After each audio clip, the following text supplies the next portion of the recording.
The room is silent, save for the rhythmic, metallic ticking of a grandfather clock, a steady, indifferent pulse that marks the seconds of a life spent waiting.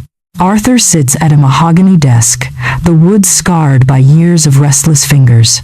Before him lies an envelope, its edges frayed, containing a final notice. The numbers printed in bold black ink are small, yet in the architecture of his current reality, they possess the crushing weight of a collapsing star. He looks at his reflection in the darkened window pane. He sees a man defined by what is missing: the absence of funds, the void of companionship, the hollow space where a vibrant, purpose-driven life was supposed to reside. The world would call this being realistic. It would insist that the lack reflected in the window is the absolute, unvarnished truth. But here lies the great paradox. To the logical mind, the reflection is the cause, and the man is the effect. Logic dictates that because the bank balance is zero, the man is poor. Because the house is silent, the man is lonely. Yet, the masters of the invisible realm, those who walked the razor's edge of divine law, knew a different truth. They knew that the mirror is incapable of independent action. The reflection does not initiate, it follows. It is the man who must smile first, and only then does the reflection smile back.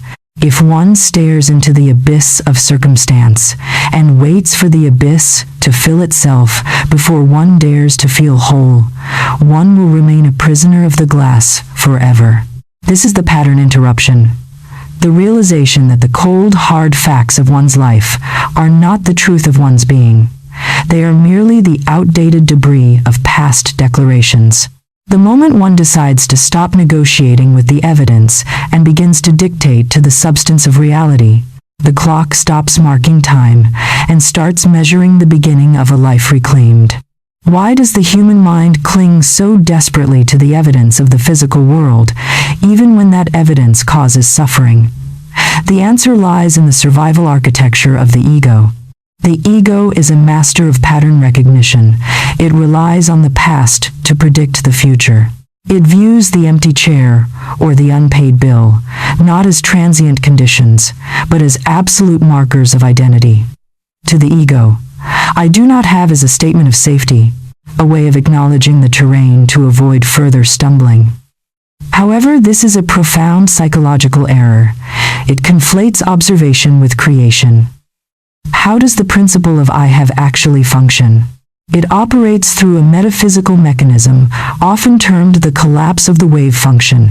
In the quantum sense, and indeed in the spiritual sense, reality exists in a state of infinite potentiality until it is observed and declared. When an individual says, I am trying to have, or I hope to have, they are essentially keeping the wave of possibility in a state of flux, a state of not yet. They are vibrating at the frequency of lack. By focusing on the desire for the thing rather than the possession of the thing, the individual remains tethered to the very void they wish to escape. To move into the frequency of I have requires a rigorous re-education of the self. It requires the courage to treat the invisible as more substantial than the visible. The why behind this struggle is the fear of being perceived as delusional. Yet, history's greatest innovators, healers, and architects of change were all, in their time, labeled delusional. They saw an outcome that did not exist in the common ledger and acted as if it were already established. They understood that the physical world is not the cause of our abundance. It is the final, tangible shadow cast by eternal state.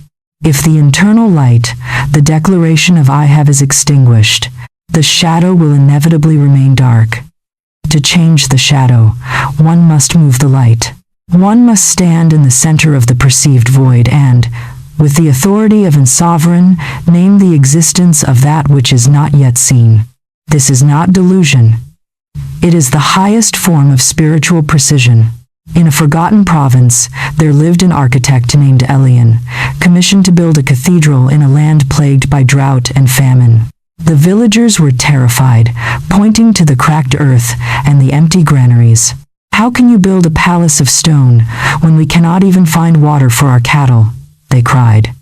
"There is no mortar, there is no stone, there is no grain." They walked with their heads bowed, measuring their lives by the dust beneath their feet.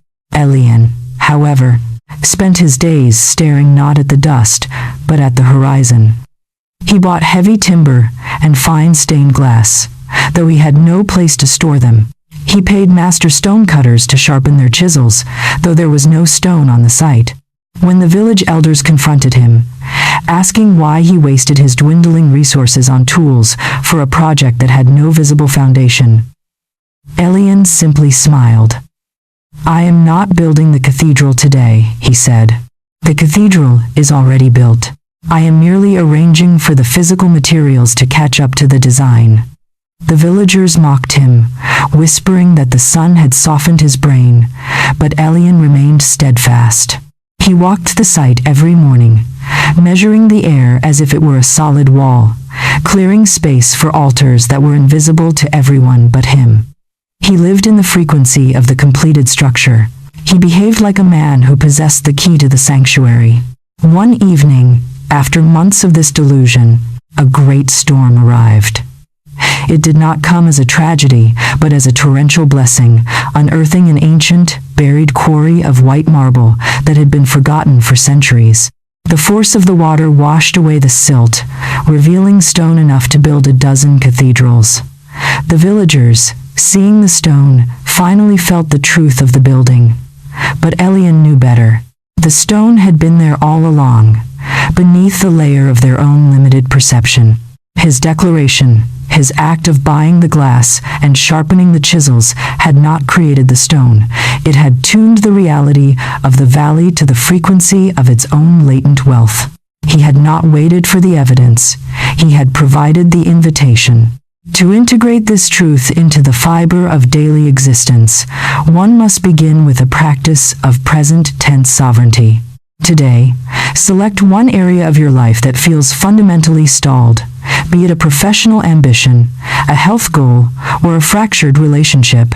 Instead of describing this area in terms of what you lack, write down 3 statements that begin with the words "I have." Do not write "I would like to have," or "I am grateful that it is coming."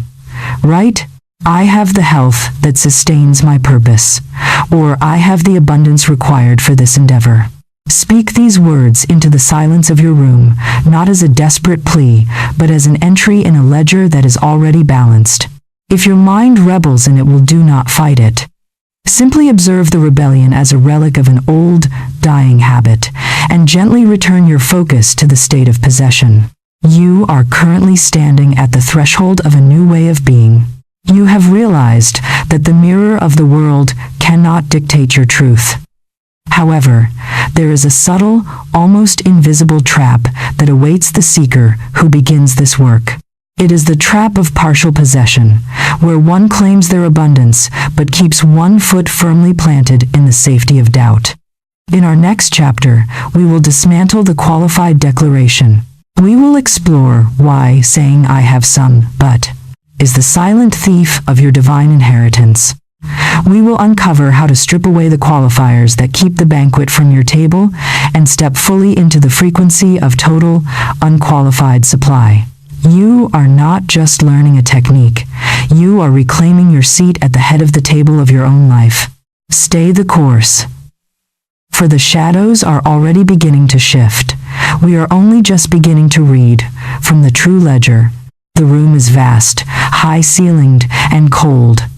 Dust motes dance in the slivers of afternoon light that pierce through tall, grime-streaked windows, revealing a space that appears entirely vacant. There are no tapestries on the walls, no rugs upon the floor, and no bread upon the table. An observer, standing in the center of this silence, feels the crushing weight of the vacuum. The ego whispers, "See, there is nothing here." The void is absolute, but the eye of the seeker, trained to look past the superficial shroud of the physical, perceives something entirely different. Where the uninitiated sees an empty room, the initiate sees a canvas perfectly primed. The silence is not a lack of sound. It is the hushed anticipation of a symphony about to erupt. The cold is not an absence of warmth. It is the crisp, clean temperature of a space awaiting its first fire. The paradox of the empty room is the foundational test of the spiritual student. Most collapse in this room, overwhelmed by the sensory evidence of nothingness. They mistake the silence for abandonment and the emptiness for failure. They pace the floor, begging the walls to speak, begging the air to manifest its hidden treasures. Yet, the air is not empty. It is saturated with potential. It is thick with the unseen blueprints of everything the soul has ever dared to crave. The room is not void. It is full. It is simply waiting for the decree that gives it permission to condense into form. The challenge is to stand in the center of the perceived nothingness and recognize it as the richest place on earth. To grasp the ledger of the invisible, one must first confront the fundamental error of human perception, the belief that the physical world is the source of reality.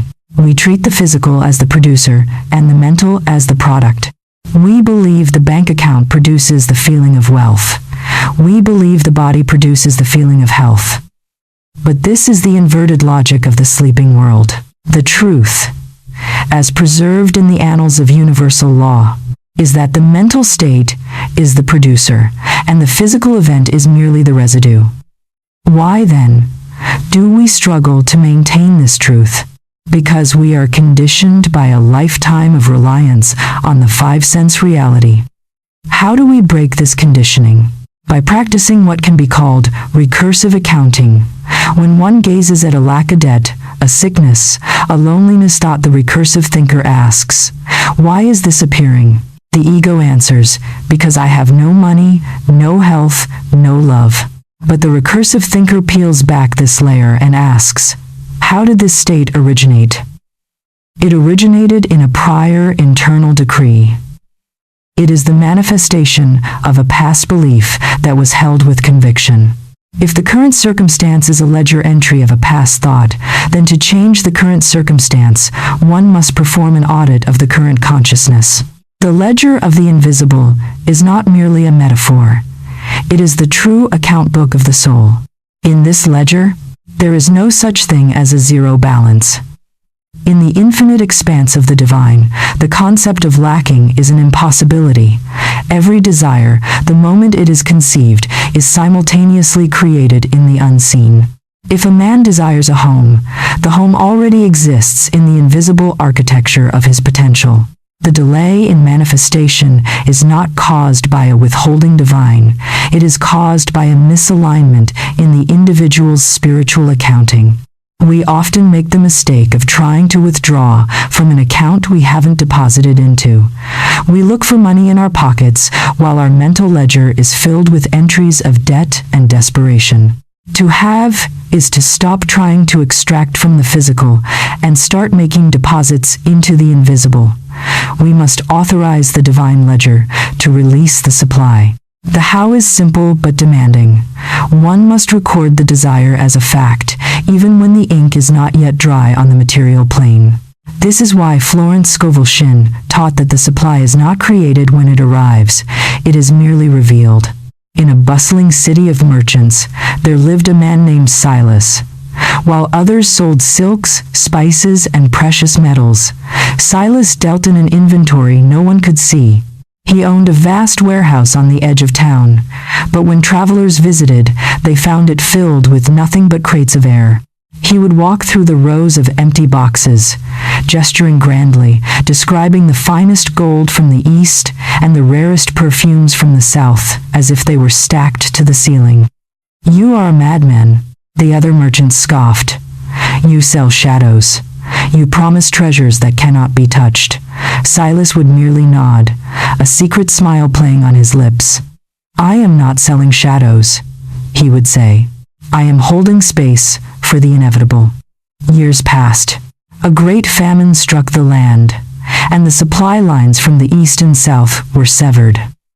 The city, usually vibrant, fell into ruin. Merchants watched their physical inventory rot or be stolen. Their ledgers became meaningless lists of lost assets. Silas, however, remained calm. He continued to walk through his empty warehouse, meticulously updating his mental ledgers, confirming the existence of his wealth. Then, a strange phenomenon occurred. Because the city was desperate, those who had nothing else to turn to began to seek Silas out. They didn't ask for silks. They asked for his certainty. They found that when they stood in his empty warehouse, listening to his unshakable descriptions of abundance, their own panic subsided. Silas began to trade his certainty for their trust. He would give them a token, a simple stone, and tell them, "This represents the abundance that is already yours." The people began to use these tokens, acting with the same confidence Silas possessed. Soon, the caravans, those that had been lost and forgotten, began to find their way back to the city, guided not by maps, but by the gravitational pull of the city's reclaimed confidence. They brought exactly what Silas had invented in his warehouse. He had not manufactured the goods. He had maintained the vessel. By refusing to acknowledge the emptiness of his warehouse, he had kept the frequency of the city open for the return of its supply. He was the only man who survived the famine, because he was the only man who knew how to draw from the invisible treasury. To integrate the truth of the invisible ledger today, one must commit to a spiritual audit. Take a piece of paper and divide it into 2 columns. On the left, titled Physical Evidence, list the 3 areas of your life where you currently feel a sense of lack. Be honest. Describe the wall, the bill, the empty chair. On the right, titled Invisible Assets, rewrite those same areas, but strip away the adjectives of lack. If you wrote, "I have no money," write, "I have the inexhaustible supply of the universe moving toward me." If you wrote, "I am lonely," write, "I have the love of the divine currently drawing my tribe to me." This is your new ledger. For the next 24 hours, whenever your mind attempts to view the left column as the truth, you must pause and recite the right column with the same conviction Silas felt in his warehouse. Do not apologize for the contrast. Do not try to explain it to your logical mind. Simply acknowledge that the left column is the past, and the right column is the true, eternal state. You are not manifesting these things. You are acknowledging they are already there, waiting for you to turn the dial to their frequency. But be warned, as you begin to trust the invisible ledger, the world will test your resolve. It will present you with distractions designed to pull your attention back to the physical evidence. These tests are not obstacles. They are the friction of transformation. In our next chapter, we will examine the architecture of this faith, how to build a foundation that is immune to the shifting sands of circumstance. We will discuss the waiting room of creation and why the very act of waiting is often the only thing standing between you and the harvest. Prepare yourself, for the architect is ready to lay the cornerstone. The desert sun is a white-hot blade, carving silhouettes into the shimmering heat haze that ripples across the dunes. A traveler sits in the lee of a jagged sandstone ridge, his throat parched, his eyes fixed on a point in the shimmering distance. In his hands, he clutches a dry, empty canteen. He whispers prayers to the wind, his voice a cracked rasp of longing. He is the embodiment of passive hope. He believes that if he remains in this spot long enough, if he yearns with enough intensity, if he suffers with enough patience, the heavens will eventually take pity and drop rain upon his upturned face. He watches the horizon, waiting for a cloud, waiting for a sign, waiting for the someday when the sky will change. The paradox is devastating. The more he waits for the rain, the more his thirst consumes him. He views himself as a beggar before the elements, a subordinate to the cruelty of the drought. But look closer. Just 10 paces away, hidden beneath a thin layer of shifting sand, lies a natural cisterna, deep subterranean pool fed by an ancient, hidden spring. The water is there. It has been there for centuries. It does not require a miracle to appear. It only requires the traveler to stand up, to move his feet, and to dig. The traveler's suffering is not caused by the absence of water. It is caused by his choice to remain in the posture of a supplicant rather than the posture of a sovereign. Passive hope is a form of spiritual suicide.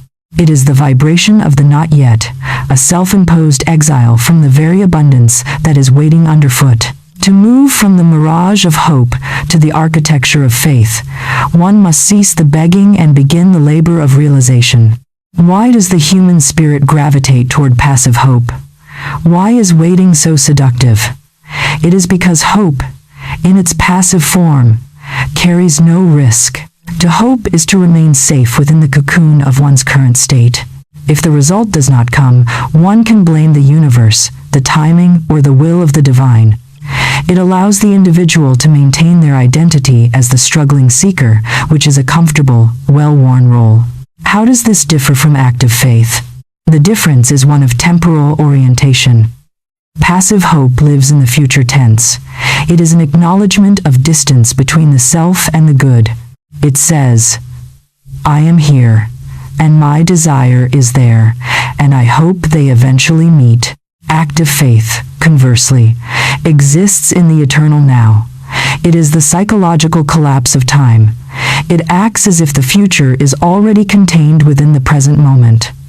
Recursive thinking forces us to ask, why does the universe respond to active faith and ignore passive hope?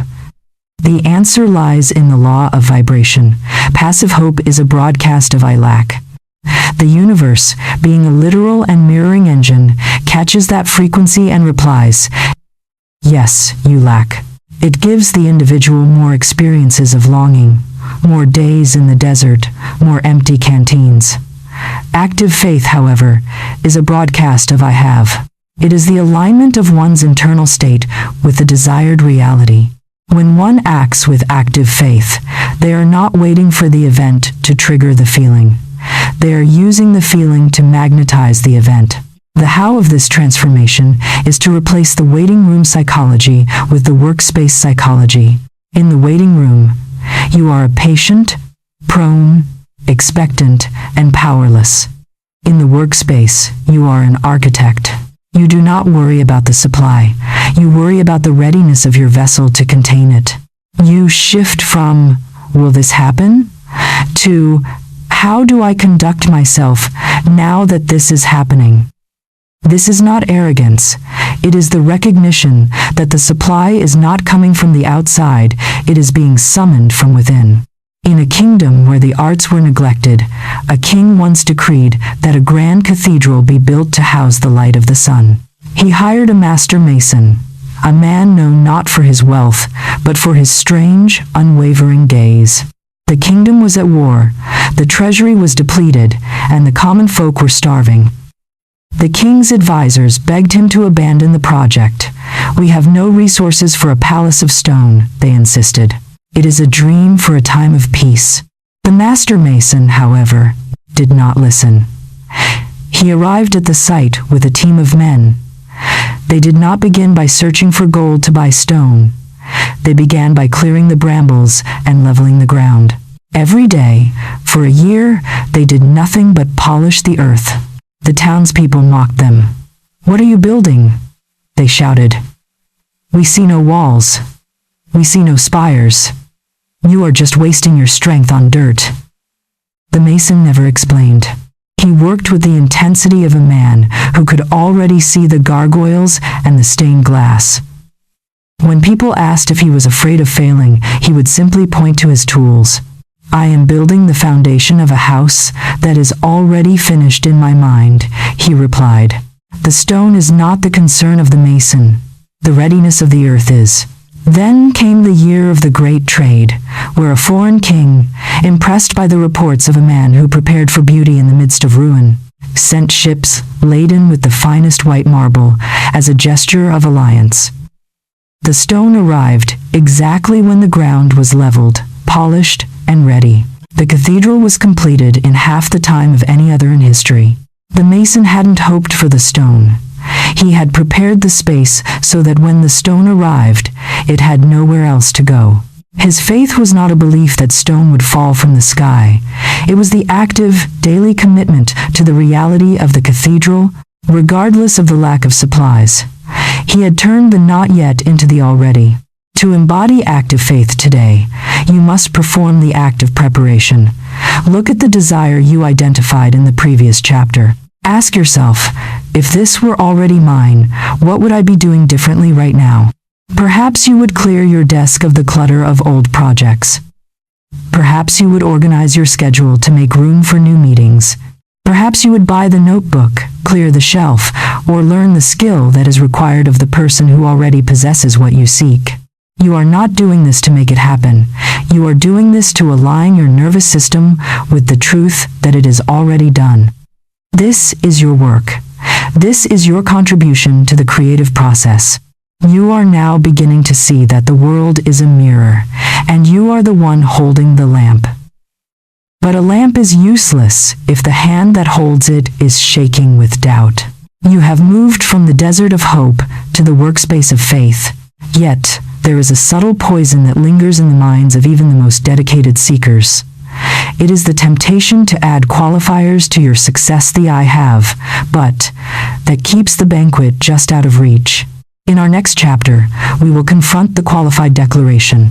We will look at how you, perhaps unconsciously, have placed a lid upon your own abundance, fearing that if you truly claimed the full measure of your inheritance, it might somehow be too much to hold. We are going to dismantle that fear. You are reaching for the keys to the kingdom. It is time to stop apologizing for the size of the door. The Master is watching, and the work is, as always, already complete. The gala is magnificent, a tapestry of shimmering silks and chandelier light, yet Julian stands in the corner, clutching a crystal flute of champagne as if it were a shield. He has spent years in the halls of struggle, and today he stands upon the precipice of a great victory. He has a new contract, a new home, and a newfound status. A colleague approaches, eyes bright with admiration, asking, "Julian, you have finally arrived, have you not? You have the success you worked for." Julian smiles, but it is a brittle thing, fractured by the involuntary twitch of his own voice. "I have it," he replies, "but it is still quite fragile. I have the position, but I am terrified of the next quarter. I have the wealth, but I have no time to breathe." In that moment, the light in the room seems to dim not for the guests, but for Julian. The butt acts as an invisible guillotine, severing his connection to the very abundance he holds in his hands. It is the insidious whisper of the qualified declaration, a psychological poison that masquerades as humility. He believes he is being grounded or realistic, but in the theater of the spirit, he is actually placing a glass ceiling over his own head. He is telling the universe, "This is the limit. I am grateful for the crumbs, but I refuse the banquet." The paradox is cruel. The more he qualifies his success, the more he invites the very scarcity he fears. He is standing in the middle of a harvest, complaining that the grain might be too heavy to carry. He has invited the abundance in, only to lock the doors of his consciousness behind it, paralyzed by the fear that if he truly owns his prosperity without reservation, it will be snatched away. Why does the human psyche instinctively reach for a qualifier when it touches success? Why, when we say, "I have," does a defensive but immediately follow? The answer lies in the psychology of survival. For millennia, the human experience has been governed by the fear of excess. We are evolutionarily hardwired to view too much as a dangerous signal of impending loss. By qualifying our declarations, we believe we are practicing a form of emotional hedging. If we acknowledge the flaws in our abundance, we believe we are protecting ourselves from the shock of losing it. It is a desperate attempt to stay safe by staying small. Recursive thinking. How does this qualify our reality?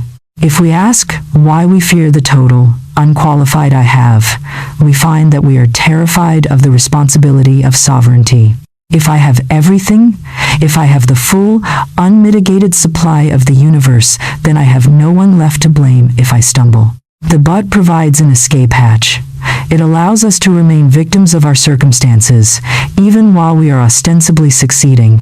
It allows us to keep our feet in both worlds, the world of the achiever and the world of the struggler. How do we deconstruct this? We must recognize that the but is a directive to the creative intelligence of the universe.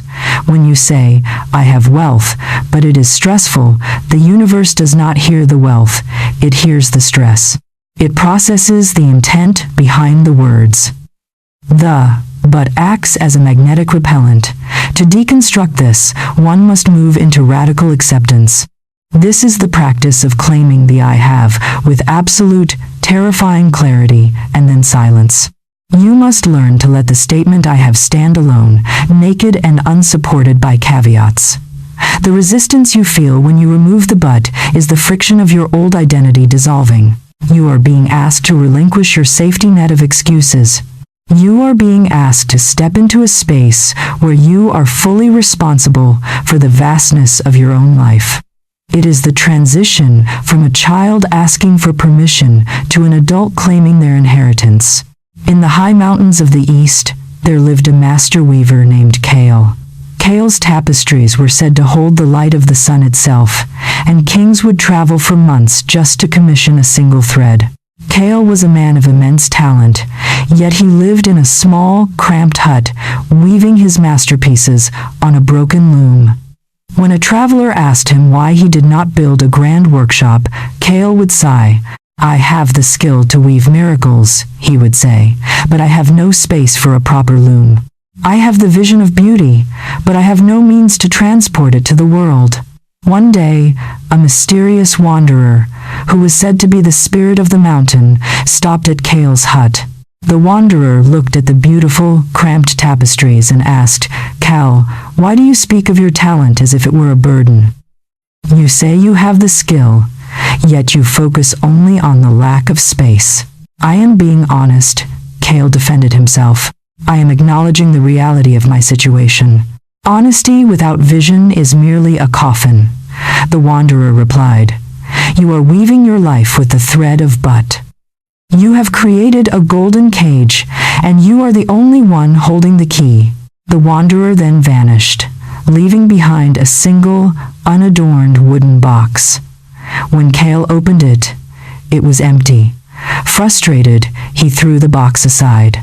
But that night, in a dream, he saw himself weaving in an infinite space, his loom stretching to the stars.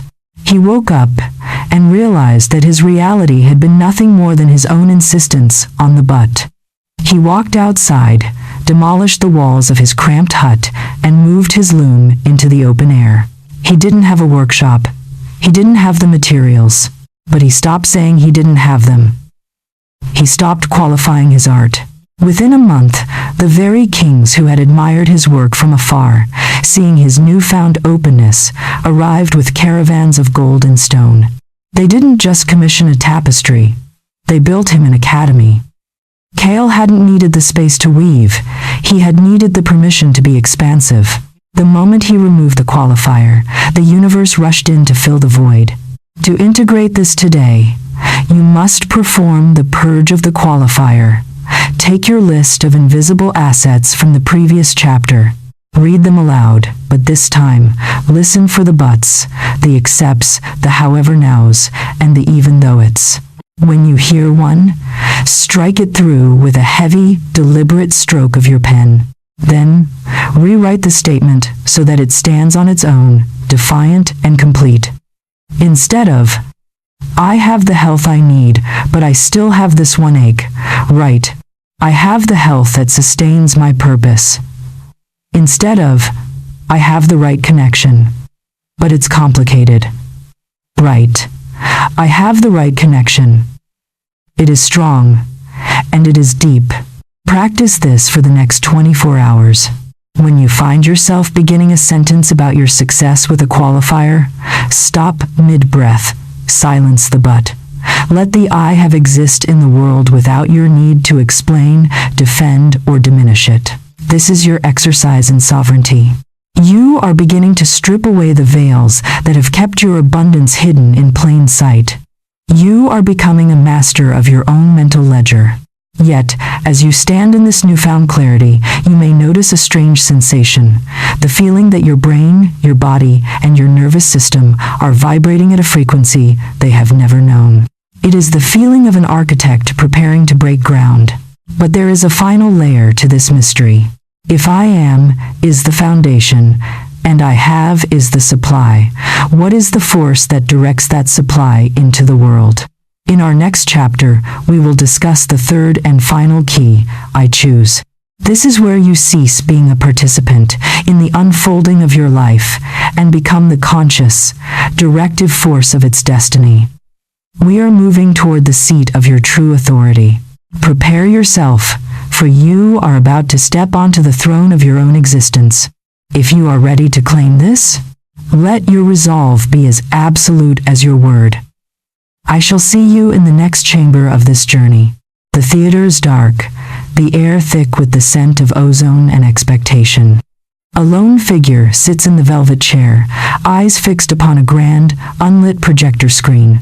This is not a cinema of celluloid and light. It is the theater of the subconscious. On the screen, flickering images of the past a failed business, a cold home, a missed opportunity dance in an endless, rhythmic loop. The observer believes they are a helpless victim of this film, forced to watch the tragedy of their own history replayed for eternity.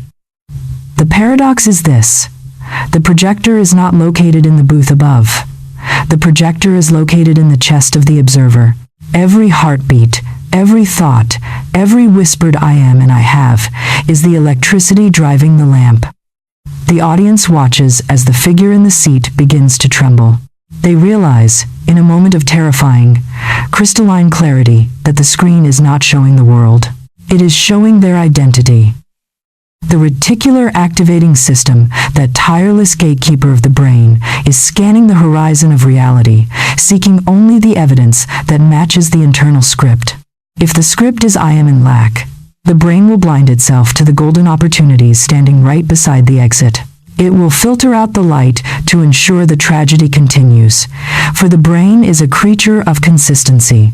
It fears the chaos of the unknown more than the comfort of a familiar pain. The projector is humming, the film is spinning, and the observer is about to realize that they have been the director of this dark drama all along. Why does the subconscious mind, a marvel of biological engineering, choose to reinforce our limitations rather than our potential? The answer lies in the survival architecture of the servant mind. The subconscious is not a judge of morality. It is a servant of efficiency. It is designed to preserve energy and maintain homeostasis. If one has spent 20 years identifying as one who struggles, the brain has mapped the neural pathways to sustain that identity. To suddenly have creates a state of neurological dissonance. The brain, perceiving this as a threat to the established order, fights to pull the individual back to the center of their comfort zone, the zone of the familiar, even if the familiar is misery. Recursive thinking. How do we bypass this biological resistance? If the subconscious is a servant, it follows the most recent and consistent blueprint provided to it. The why behind our stagnation is that we have provided conflicting blueprints. We declare I have abundance, but our nervous system is braced for impact, expecting loss. We are sending the servant conflicting orders. How do we rewrite the code? We must utilize the concept of neurological immersion. This is the process of saturating the brain with the sensory data of the desired reality before the evidence arrives. This is not positive thinking, which is often a surface-level gloss. This is somatic programming. When one practices the state of having, they must engage the entire body, the posture, the rhythm of the breath, the chemical output of the brain. By consciously releasing dopamine, oxytocin, and serotonin through the act of gratitude in advance, we trick the reticular activating system into switching off the lack filter. Once the filter is disabled, the brain begins to notice opportunities that were invisible moments before. The reality was always there. The observer simply hadn't authorized their mind to perceive it. The subconscious, ever the loyal servant, begins to reorder the world to match the new, vivid, and deeply felt blueprint. In the high-altitude training camps of a distant mountain range, there lived a runner named Eris. Eris was a legend, not because he was the fastest, but because he possessed a secret that baffled the sports masters of his age. When the weather was brutal, when the snow was waist-deep, and the tracks were unusable, while other runners huddled in their barracks, waiting for the spring, Eris would go to a small, empty wooden shed. He would sit on a stool, close his eyes, and remain perfectly still for hours. He would breathe in the scent of the track, feel the phantom burn of his muscles, and visualize every turn of the race with microscopic precision. He was not just thinking, he was firing. His nervous system believed it was running. His heartbeat accelerated, his sweat flowed, and his muscles experienced micro-contractions, exactly as if he were pounding the pavement. One day, his coach peered through the window. "Eris," he whispered, "you are wasting your time. You cannot win a race by sitting in a shed."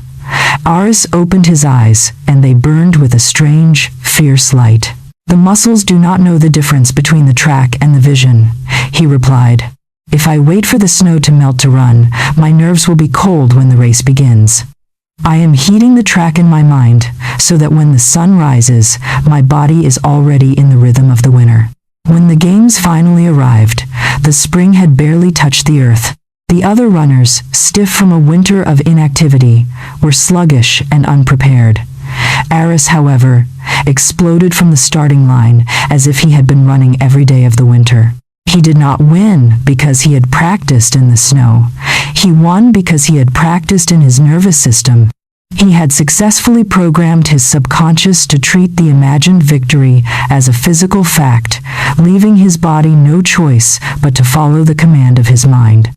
He was the only athlete who understood that the race is run in the brain long before the feet touch the soil. To integrate this truth today, you must commit to the neurological rehearsal. Take 10 minutes this evening to step into your shed. Choose the goal that you have been claiming as I have. Now, close your eyes and do not just think about the result. Inhabit it. Feel the texture of the briefcase you are carrying. Smell the environment of your successful new venture. Experience the relief in your shoulders as you realize the burden is gone. When you do this, pay attention to your body. Is your jaw clenched? Relax it. Are you holding your breath? Breathe into the feeling of the already. You are training your nervous system to accept this new reality as the homeostasis, your new, comfortable normal. If you do this with enough sensory detail, your brain will struggle to distinguish the rehearsal from the reality. You have now learned that you are the director of your own neurological projector and the architect of your own sensory truth. You have dismantled the why of your struggle and the how of your neurological alignment. Yet, even with the mind sharp and the nerves steady, there remains a final, profound hurdle. Many believe that I have is the end of the journey. They believe it is a destination. But I have a secret for you. I have is merely the vessel.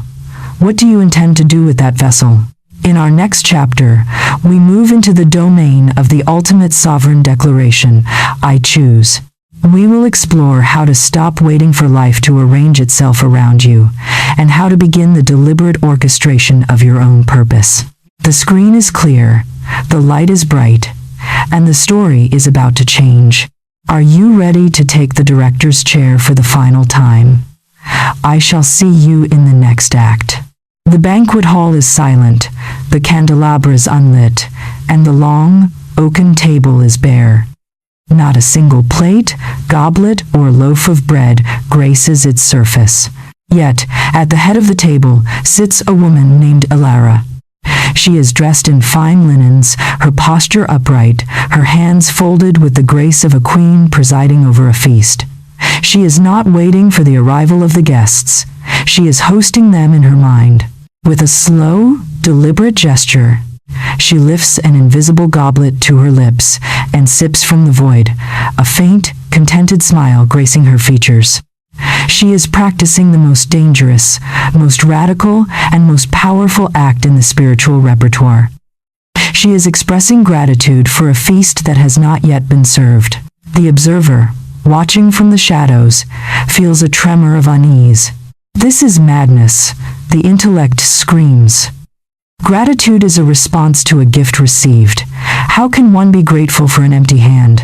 But Alara's peace is immovable. The paradox is this: the world demands evidence before it will grant its favor, but the spirit requires gratitude before it will grant the evidence. The table is empty because the world sees a vacuum. The table is full because Alara sees a promise. She knows that gratitude is not a reaction to the past, it is the catalyst for the future. By giving thanks for the invisible, she is setting the table of her reality, forcing the universe to bring the wine and the bread to match the vibration of her feast. Why is gratitude in advance the ultimate defiance of the logical mind? And how does it function as a bridge between the unseen and the seen? The logical mind, that weary, data-driven accountant, is built to operate on the law of cause and effect. It observes, if I receive the gift, I shall feel the gratitude. This is the linear path, the wait-and-see approach. But the spiritual law operates on the law of resonance. It demands a reversal of the sequence. If I feel the gratitude, the gift must manifest. Recursive thinking. Why does the brain struggle with this inversion? The brain is a pattern-matching machine. It relies on sensory input to form its beliefs. When we attempt to feel gratitude for something that is not there, the brain interprets this as a cognitive error failure of reality testing. It labels the emotion delusion to protect the subject from disappointment. However, this is the very reason we stay trapped in our circumstances. We are allowing our past-anchored brains to dictate the parameters of our future-oriented desires. How do we deconstruct this barrier? We must understand that the reticular activating system that gatekeeper mentioned earlier is a filter. It is designed to ignore the vast majority of information in our environment to prevent sensory overload. When we are in a state of lack, the filter is set to evidence of scarcity. We only see the cracks in the floor and the emptiness of the table. Gratitude in advance is the manual override of this filter. When we perform the act of genuine, heartfelt thanks for the thing that is on its way, we are essentially signaling to the brain, this is a priority. Search the environment for evidence of this reality. The neurological result is a massive, system-wide shift. By flooding the brain with the neurochemicals of appreciation, dopamine, oxytocin, and serotonin, we lower cortisol, the hormone of stress. In this low-stress state, our intuition sharpens, our social perception widens, and we begin to act in ways that attract the very outcomes we are grateful for. Gratitude is not just a sentiment, it is a biophysical tuning fork. In the northern reaches of a kingdom known for its brutal 10-month winters, there lived a hermit named Jorn. While his neighbors spent their days huddled by their fires, cursing the ice and mourning the loss of their crops, Jorn spent his mornings in his frozen garden. He would walk through the snow, clear a small patch of earth with his shovel, and place a beautifully carved wooden stake in the ground. On each stake, he had painted the name of a flower or a vegetable: rose, wheat, lavender, vine. He would then kneel, place his hands on the frozen, iron-hard soil, and whisper, I thank you, Earth, for the bounty you are currently preparing. I thank you for the heat that will soon unlock your potential. I thank you for the life that is already stirring beneath the frost. The villagers would watch from their windows, whispering of his insanity. The ground is dead, Joran, they would shout. You are thanking the ice for a harvest that will never come. Joran would only smile, his breath blooming in the frigid air. The harvest is not in the ground, my friends, he would call back. The harvest is in the agreement. He continued this ritual every single day. He watered the frozen ground with warm water, thanking it for the drink. He cleared the snow, thanking the sun for the coming warmth. He lived as if the garden were already in full bloom. When the spring thaw finally came, and it was a spring of unprecedented warmth and abundance, Joran's garden was the only one in the kingdom that erupted with life. The soil, loosened and prepared by his constant attention, accepted the seeds with a fervor that none could explain. He had not wished for the garden. He had maintained the vibrational frequency of the harvest throughout the winter. He had created the space for the growth, and nature had no choice but to fill the vacuum he had created with his gratitude. To integrate this truth today, you must perform the ritual of the empty place. Select one desire you have been struggling to manifest. Now, find a physical space, a corner of your room, a notebook, or even a chair, and dedicate it to the already done. Sit in this space. Do not ask for what you want.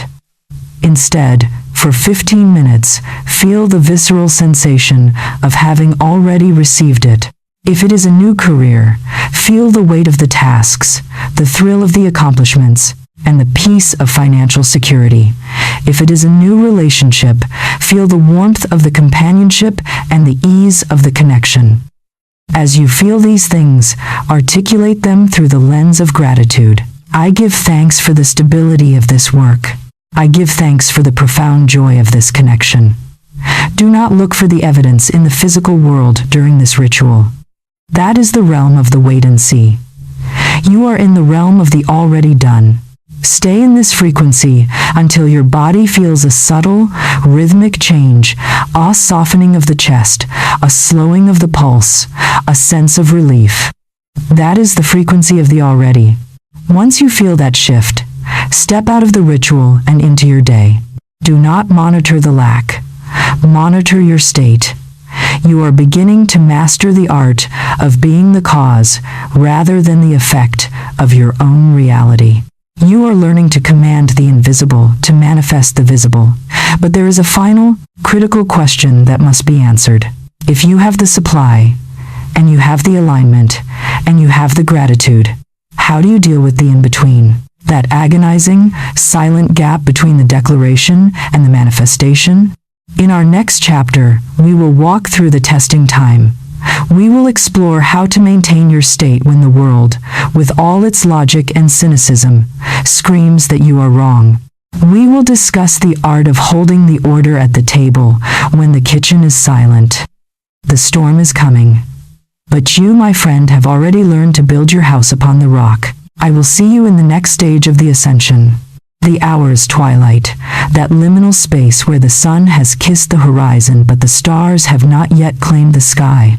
A seeker, exhausted by the relentless demands of a life lived in reaction, stands before an ancient, ornate mirror housed in a stone hall. The glass is not reflective in the common sense. It seems to hold a depth, a liquid darkness that ripples when approached. The seeker gazes into the center of this void. They have practiced the declarations. They have felt the gratitude. They have begun to understand the mechanics of the invisible ledger. Yet, as they look at their own eyes, they see the lingering shadow of the apprentice, the one who still asks, the one who still waits, the one who still checks the bank account for permission to be whole. The paradox of this moment is stinging. One can possess the truth of the universe in one's mind, yet still live like a pauper in one's heart. The mirror does not lie. It reveals the final veil, the gap between understanding the principle and embodying the possession. To possess is not to hoard. It is to recognize. It is the realization that the treasure one seeks is not a prize to be won, but an inheritance to be claimed.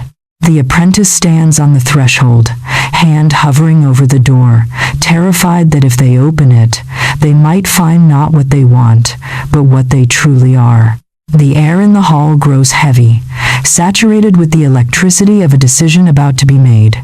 Why does the human spirit settle for the almost of spiritual understanding, stopping short of total possession? The answer lies in the safety of the journey itself. To arrive is to lose the identity of the seeker, and for the ego, the seeker is a safe, noble, and perpetual role. It is a way of life that demands progress, but never requires the radical accountability of having arrived. Recursive thinking. How do we move from the study of the law to the practice of the law? We must deconstruct the why of our hesitation.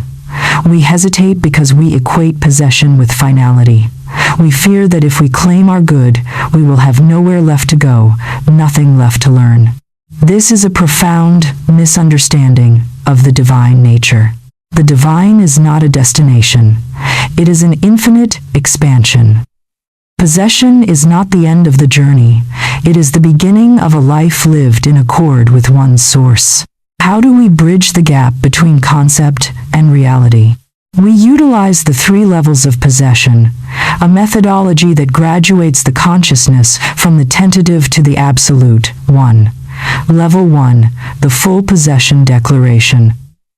This is the sovereign command. It is the use of language that admits no doubt. It is not, I hope, nor I am manifesting. It is the declarative, I have.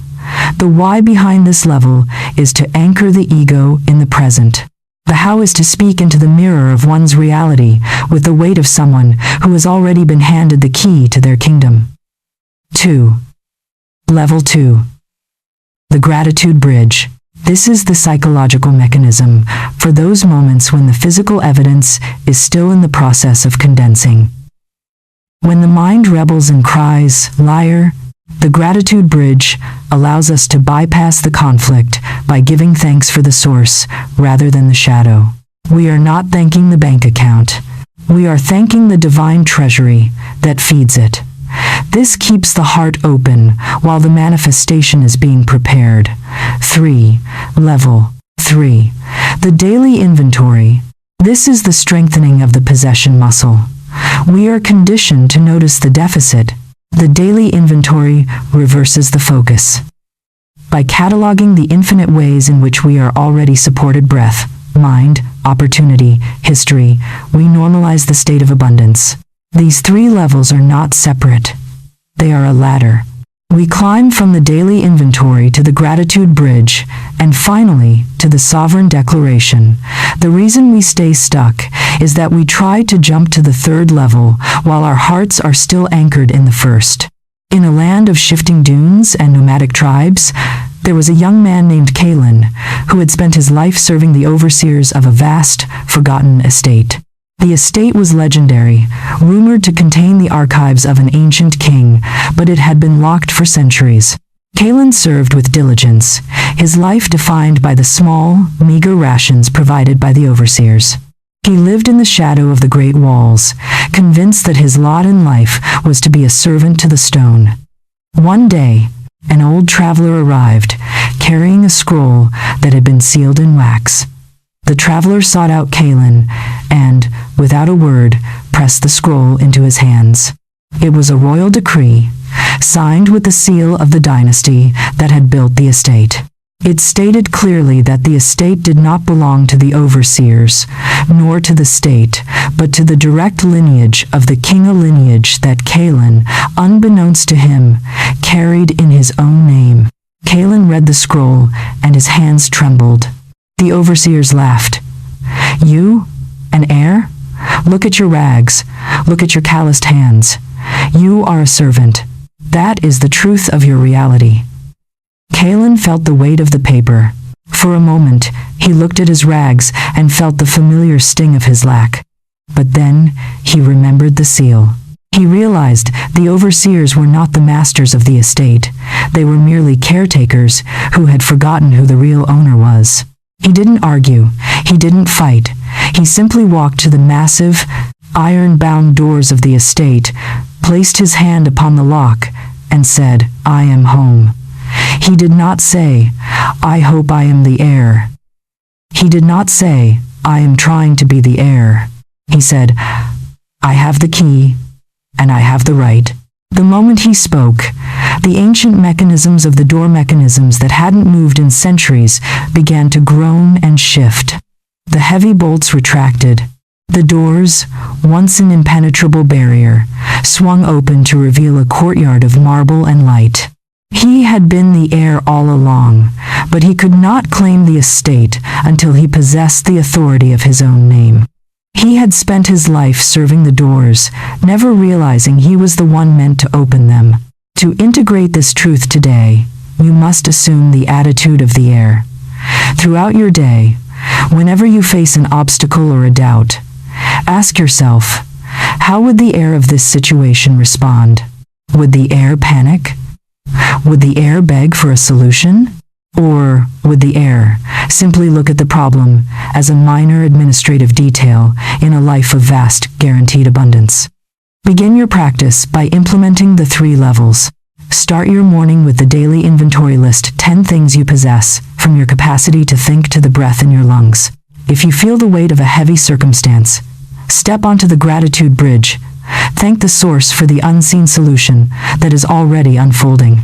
And when you find yourself in a moment of quiet, undistracted clarity, make the full possession declaration regarding your primary desire. Speak it with the dignity of one who is not asking for a favor, but claiming an inheritance. You have now moved through the levels of consciousness, learning to navigate the shift from servant to heir. You understand that the doors of your life are waiting for the touch of your authority. But as you walk through those doors, you will enter a territory that is both exhilarating and unnerving, the domain of the master. In our next chapter, we will examine the protocol of Florence Scovel Shinn, the woman who decoded the laws of this inheritance.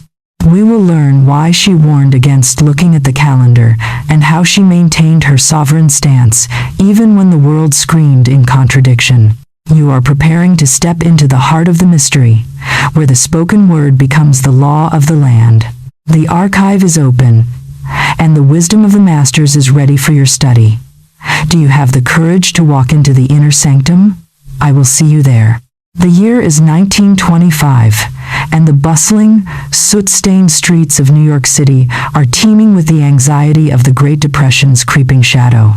In a quiet, sun-drenched parlor, Florence Scovel Shinn sits before an open ledger. Outside, the city is a cacophony of sirens, frantic footsteps, and the desperate chatter of men who have lost their fortunes. Inside, the room is an island of stillness, scented with lavender and the crisp, clean promise of a new dawn. A young man stands before her, his face a roadmap of financial ruin. He is trembling, his hands clutched tightly around a hat that has seen better days. He speaks of creditors, of empty pantries, and of the crushing weight of the ticking clock, the calendar that marks the deadline for his bankruptcy. Florence listens with a gaze that seems to pierce through the physical man to the eternal spirit beneath. She does not reach for a ledger of debt. She reaches for a fountain pen and a clean ivory page. "You are looking at the calendar," she says, her voice a calm, resonant chord in the stillness. "You are measuring the divine against the speed of a clock. Do you not know that the supply you seek is not constrained by time? It is not arriving. It is here. The bank does not give you your supply. The infinite source provides it. You are acting like a man who stands before a flowing river and complains of thirst because he does not yet have a bucket. The paradox is absolute. The man sees his end, but Florence sees his beginning. She treats his ruin not as a tragedy, but as a cleared foundation. She is the alchemist of the everyday, transforming the leaden weight of need into the golden decree of already. Why did Florence Scovel Shinn reject the common spiritual advice of her time, which often encouraged the seeker to pray and wait? And how did she transform this into an actionable, ironclad protocol? The why of the traditional spiritual path, the one of waiting, of pleading, and of hoping, is rooted in the archetype of the supplicant. It is the belief that the divine is a distant sovereign who must be appeased or convinced to bestow a favor. This creates an eternal state of delay, for in the act of begging, the seeker implicitly confirms the state of have-not. Recursive thinking. How did Shinn's protocol fundamentally invert this? Shinn understood that the universe is not a judge of worthiness, but a mirror of conviction. She realized that hoping is actually a declaration of separation. To hope for health is to declare that one is currently sick, To pray for money is to confess that one is currently poor. Her protocol was not to get what one lacked, but to call forth what one already possessed in the invisible ledger. How do we deconstruct this protocol into a repeatable mechanism? 1. The specificity of the decree. Shinn never dealt in vagaries. She didn't say, "I hope things improve." She said, "I give thanks that my right supply is manifesting now." The how is to be surgically precise. The universe cannot fulfill a vague request because a vague request is a broadcast of confusion. 2. The denial of the evidence. Shinn's most radical act was the refusal to acknowledge the physical evidence when it contradicted the spiritual truth. When the bills arrived, she treated them as shadows, meaningless, temporary projections. She would declare them already paid in the invisible, shifting her attention back to the source. 3. The removal of the timeline. Shinn taught that the moment the decree was spoken with absolute faith, the work was done. Any further worrying was merely a cancellation of the order. She taught that time is the realm of the ego, while the eternal is the realm of the spirit. To look at the calendar is to doubt the source. In the merchant quarters of a distant port city, there lived a trader named Elias. Elias was a disciple of the school of the already, a philosophy passed down through generations of masters who had learned the art of calling forth supply. During a massive drought that paralyzed the grain trade, every merchant in the city was hoarding their stock, waiting for prices to skyrocket. Elias, however, did the unthinkable. He gave his remaining grain to the starving, claiming that his supply was infinite. His competitors laughed. "You are throwing your wealth into the dust," they spat. "You have no grain, no stock, and no money. You are a dead man walking." Elias ignored them. He went to his warehouse every morning, opened the heavy, empty doors, and would announce to the air, "I give thanks for the grain that is filling these bins from the expected and the unexpected sources." He did this for 40 days. On the 41st day, when the harbor was locked by ice and no ships could arrive, a massive, undocumented freighter, one that had been blown off course by a freak storm, appeared in the bay. Its captain, desperate to lighten his load before the ice crushed his hull, needed to unload his entire cargo of premium grain immediately to a merchant who had space. Elias was the only merchant with an empty warehouse. He did not buy the grain. He accepted it as a gift in exchange for his ability to receive it at a moment's notice. The other merchants, their warehouses stuffed with old, rotting stock, could not take the delivery. Elias had prepared the vessel, held the decree, and refused to look at the calendar of the drought. He proved that the supply was not created by the ships were moved by the frequency of his preparation. To integrate the Shinn protocol today, you must perform the cancellation of the calendar. Identify one deadline or one due date that is currently causing you to tighten your chest. It might be a rent payment, a project milestone, or an appointment with an uncertain outcome. Now, do not try to fix it with more effort. Instead, sit down and write a formal release of concern.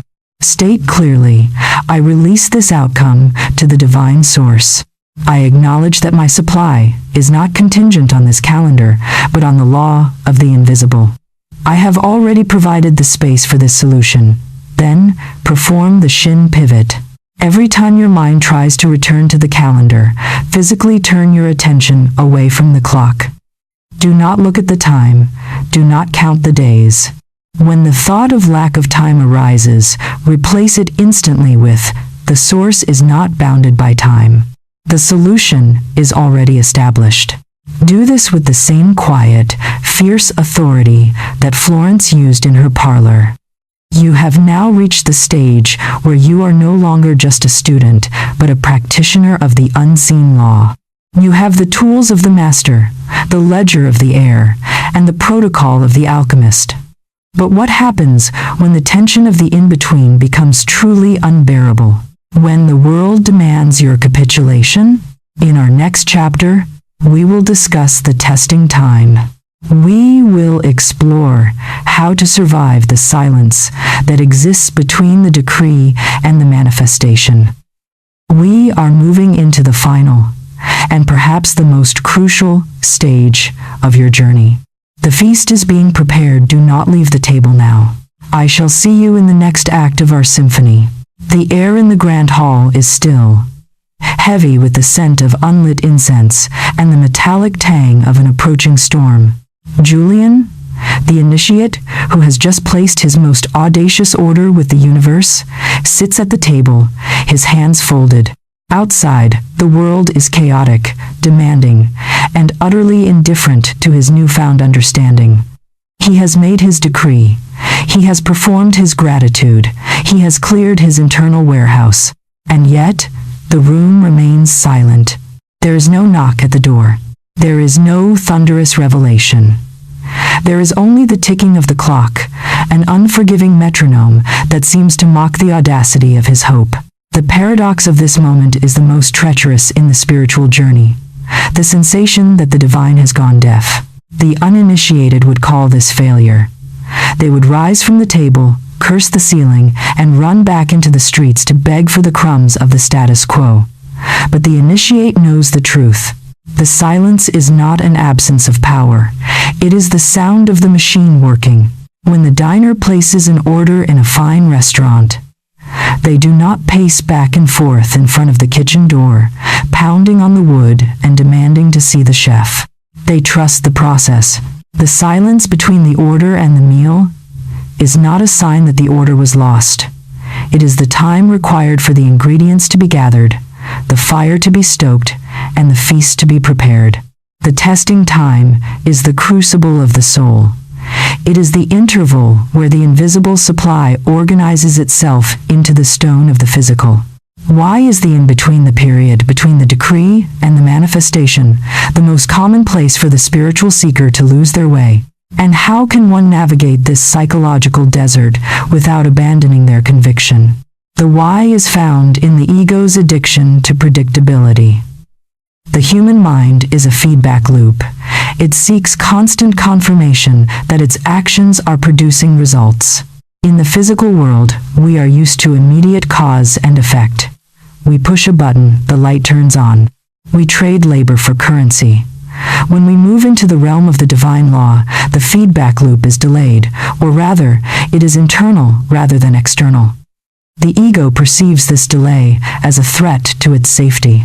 It interprets the silence as lack, because it cannot see the fermentation happening beneath the surface of reality.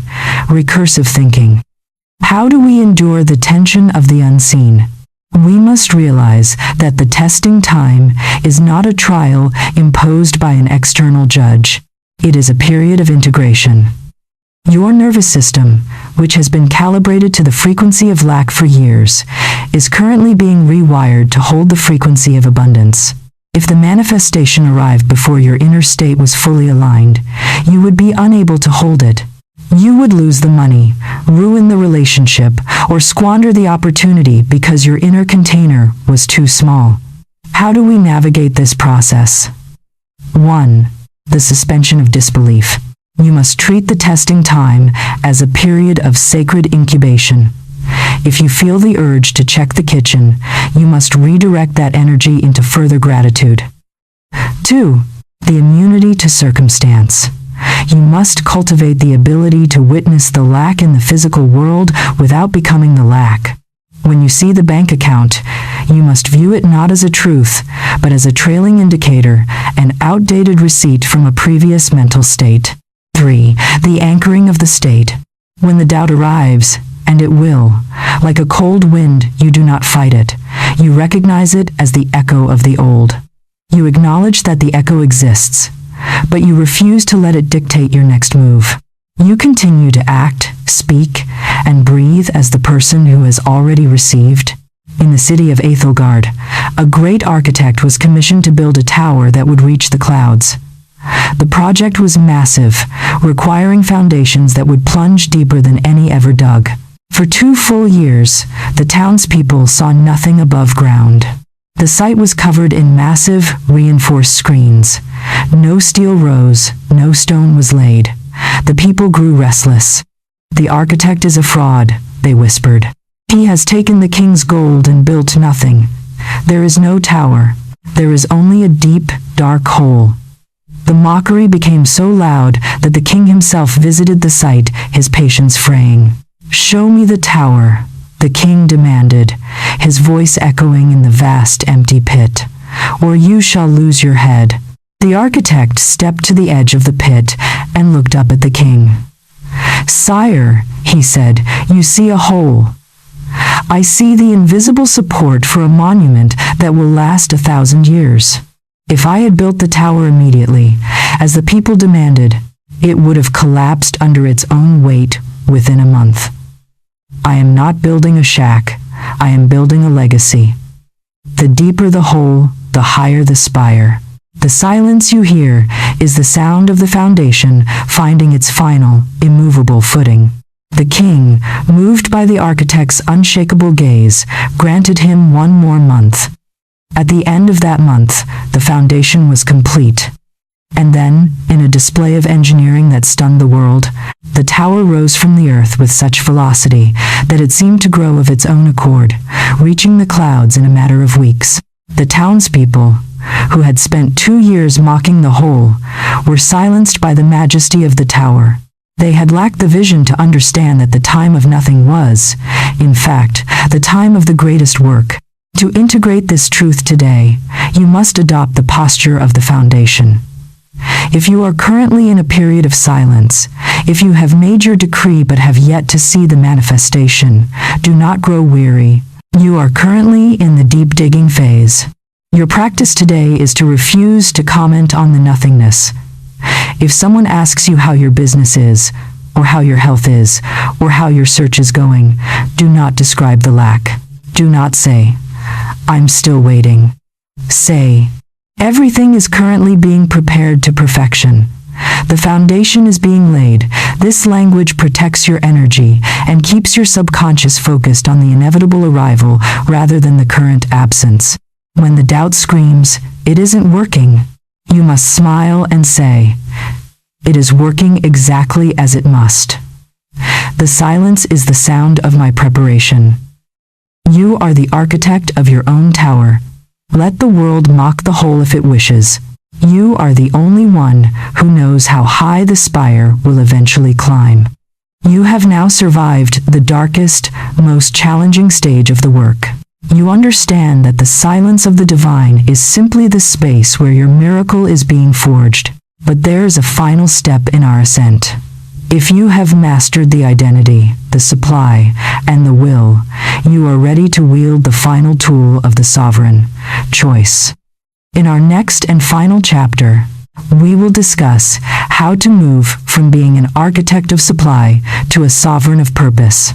We will look at how to stop arranging your life around the things you need and start arranging your existence around the life you were born to live.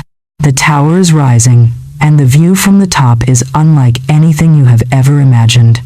It is time to step into your throne. I will see you in the final teaching. And before you go, remember, if this roadmap has brought clarity to your own testing time, make sure you are subscribed to this channel. We are building a foundation that will not be moved by the winds of doubt, and you will want to be here for the final crowning of the work. The grand hall of the soul is bathed in the golden, ambient light of a sun that never sets. Julian stands at the center, the echo of his footsteps resonating against walls lined not with stone, but with the shimmering, intangible records of every declaration he has ever made. He looks back at the long, arduous journey, the struggle with the mirror, the audit of the invisible ledger, the grueling silence of the testing time. He realizes now that the journey was never about reaching a destination. It was about the shedding of the skin of the seeker until only the sovereign remained. The paradox of the final threshold is this. To become the ruler of one's reality, one must surrender the desire to control the world. The uninitiated believe that power is the ability to force the environment to bend to their will. The master knows that power is the ability to align one's internal frequency so perfectly that the environment has no choice but to reflect the truth of the inner state. Julian sits upon the throne of his own existence, not with the arrogance of a tyrant, but with the quiet, devastating peace of an heir who has finally realized that the entire kingdom, the supply, the health, the love, the purpose was his birthright from the moment the first breath was drawn. The iron gates are open. The shadows of doubt have been incinerated by the light of absolute conviction. The work is finished, yet the life is only now beginning. Why is choice the final, supreme key in the architecture of manifestation? And how does it elevate the practitioner from a successful creator to a sovereign force? The why is rooted in the nature of free will. We often think of choice as a mundane act of selecting between options presented by the world. But sovereign choice is the act of defining the world. It is the realization that you are not a traveler in a pre-written story. You are the author of the narrative. When you choose, you are not picking from a menu. You are deciding what will appear on the table. Recursive thinking. How does this resolve the tension of existence? The ego is perpetually caught in a cycle of reaction. It observes the world and chooses its emotions based on what it sees. This is the slave consciousness. Sovereign choice, however, is proactive. It is the decision to anchor your reality in your purpose, regardless of the feedback from the environment. The how of this sovereignty is found in the discipline of the I choose declaration. The mechanics of sovereign choice. 1. Identity, I am. This is the foundation. You define your essence. 2. Supply, I have. This is the maintenance. You define your abundance. 3. Sovereignty, I choose. This is the direction. You define your purpose. By aligning these three, you create a triune force that is insurmountable. If you are the essence, and you have the supply, then you choose the experience. This removes the why and how from the equation of your life. You no longer need to explain your path, you simply walk it. Sovereignty is the total assumption of responsibility for the quality of your consciousness. It is the ultimate maturity. In the fabled kingdom of Aethelrune, there lived a ruler who was paralyzed by the weight of his throne. He spent his days poring over maps, debating with generals, and worrying over the harvests, desperate to be the perfect protector of his people. Yet, the more he tried to manage the kingdom, the more chaotic it became. Borders were breached, the economy faltered, and the people grew restless. He believed that to be a king, he had to be the engineer of every outcome. One day, a wandering sage entered the court. He saw the king's exhaustion and offered a strange counsel. "Sire, you have mistaken the crown for the kingdom. You are trying to govern the events, but you have forgotten to govern your presence." The king, offended, asked, "How can I govern the kingdom if I do not oversee the events?" "Events are but the fruit," the sage replied. "If you do not like the fruit, do not spend your life polishing the apples. Attend to the root. If you choose the state of peace, the kingdom will be peaceful. If you choose the state of abundance, the kingdom will be abundant. Your choices are not reactions to the world. They are the laws by which the world is governed." The king, out of sheer desperation, decided to try this impossible method. He ceased his constant meddling. He stopped fighting the generals and instead began to choose the state of his court. He spent his mornings in silent contemplation, choosing the frequency of stability, prosperity, and harmony. Within weeks, the generals began to make wiser decisions, the trade routes cleared as if by magic, and the people felt a strange, new calm settle over the land. The king had not managed the kingdom. He had chosen the reality of the kingdom. He learned that the sovereign does not move the pieces on the board. The sovereign creates the board upon which the pieces move. To integrate your sovereignty today, you must perform the ceremony of the final choice. Find a place of absolute silence. Do not ask for anything. Do not affirm your supply. Instead, make a series of deliberate, absolute choices about the quality of your life. Say aloud, I choose to experience my life as a master. I choose to see the unseen. I choose to align my days with my purpose. Do not ask how. Do not ask when. Just choose. This is the act of a sovereign. From this moment forward, when you walk into a room, do not look to see what it can do for you. Choose the frequency you bring to it. When you open an email, do not react to the demands. Choose the energy with which you will respond. This is your life now. You are not a guest in this reality. You are its author. You have completed the journey from the mirror to the throne. You have learned that your identity, your supply, and your choices are the three pillars of a life that is no longer lived in the shadow of circumstance, but in the light of the source. You are now a conscious participant in the creative act of the universe. But, dear seeker, remember this: the journey does not end with the book. It ends with the realization that the book is you. As you move forward, carry the I have in your pocket, the I am in your heart, and the I choose upon your lips. The world is waiting for the version of you that has finally stopped waiting. Go forth and write the story that only you can tell. The light of the source is upon you, and it is, and always has been, yours. If this masterwork has served your soul, if you have felt the shifting of the tectonic plates of your own reality, leave a final declaration below. Write your definitive choice for the next season of your life. Join the collective resonance of this community and subscribe to remain aligned with the work. You are the architect of your own destiny. The story is yours. Go now and live it with the authority of the divine.